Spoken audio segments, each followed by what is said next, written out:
If you struggle with gym anxiety, then this video is for you.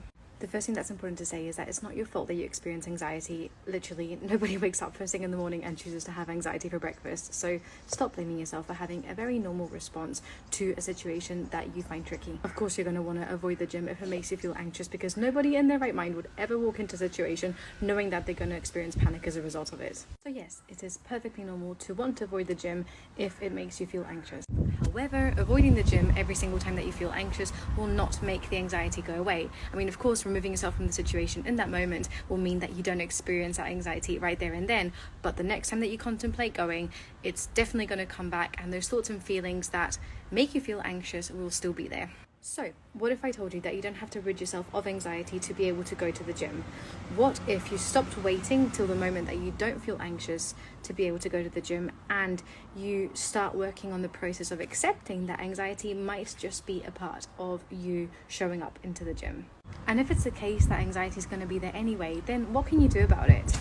One of the things that I tend to encourage my clients to do is to think about anxiety like a character. So you think about the character sort of showing up uninvited, and you're acknowledging that the character's there, you're allowing it to be there, you're not trying to get rid of it, you're not trying to push it away, and you're basically just accommodating for it as you take the steps to get yourself into the gym, as if you were going to the gym with a really, really anxious person, and it's just the way that it's going to be. And you've got the character right there next to you, and you're accepting that that's just the way that this journey is going to look like.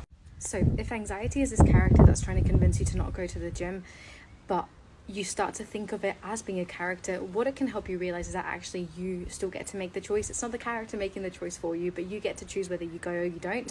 You get to choose whether you pay attention and buy into everything that this character is saying, or whether you actually do the thing that seems to be quite important to you, which in this case is actually going to the gym. Anyway, that's just one of my favorite ways of learning how to accept anxiety, and a technique that I found is really helpful to help people get through the doors of the gym when exercising makes them really anxious.